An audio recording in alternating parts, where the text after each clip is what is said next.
मस्त असा एकदम टेस्टी आंबट गोड असा छान सुधारस बनवण्यासाठी मी इथे घेतली आहे अर्धा कप साखर.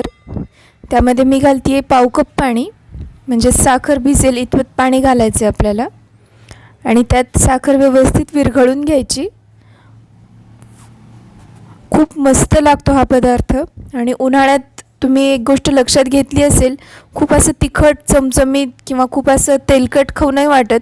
त्याऐवजी छान असे थंड पदार्थ किंवा असे आंबट गोड पदार्थ खाऊ वाटतात.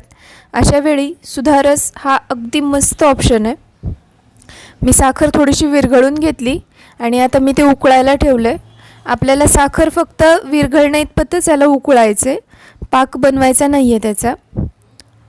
व्यवस्थित ढवळून घेत साखर विरघळून घ्यायची.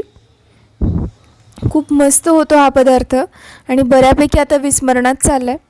आमच्या लहानपणी तर ना असे खूप सारे इतके स्वीट्स नव्हते, म्हणजे पेढे, बर्फी, गुलाबजाम असं गेले आणि लगेच स्वीट्स घेऊन आले असं नव्हतं. त्यावेळी आई हा मस्त पदार्थ बनवायची. साखर थोडीशी विरघळली की मी त्यात घातला आहे 2 चमचे लिंबाचा रस. लिंबाचा रस घालून परत एकदा व्यवस्थित मिक्स करून घ्यायचे. आपल्याला थोडीशी स्टिकी कन्सिस्टन्सी पाहिजे याची. तुम्ही बघू शकता खूप अशी तार येते असंही नाही आहे, म्हणजे पाक व्हायच्या आणि साखर विरघळण्याच्या मधली स्टेप हवी आपल्याला.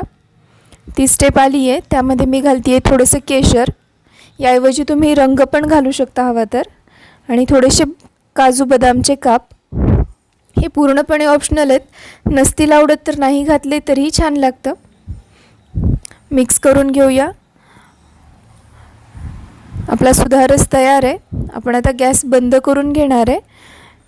फक्त लक्षात घेण्यासारखं म्हणजे खूप जास्त जर पाक तयार झाला त्याचा तर लगेचच सुधारस घट्ट होतो. त्याच्यामुळं ही गोष्ट फक्त लक्षात घ्यायची करताना. साखर विरघळून थोडीशी अगदी किंचितशी तार आली की गॅस बंद करून घ्यायचा. मी गॅस बंद करते आहे आणि गॅस बंद करून मग त्यात घालते आहे पाव चमचा वेलची पावडर. हे पण ऑप्शनल आहे, जर नसेल आवडत तर नाही घातली तरी चालतं, पण त्याच्यामुळे स्वाद आणि असा मस्त सुवास पण येतो त्याला. मिक्स करून घेऊया आणि छान असा सुधारस गरम पोळी, पुरी किंवा कशासोबतही तुम्ही सर्व करू शकता. अगदी मस्त लागतो. उन्हाळ्यात तर खूपच छान तरतरी आल्यासारखं होतं खाल्ल्यानंतर. सो अशाच आणखीन छान छान पदार्थांसाठी लाईक करा, शेअर करा आणि सबस्क्राईब करा. सोबतच बाकीच्या पदार्थांची लिंक मी कमेंटमध्ये देते आहे, ते पण चेक करा. थँक्यू.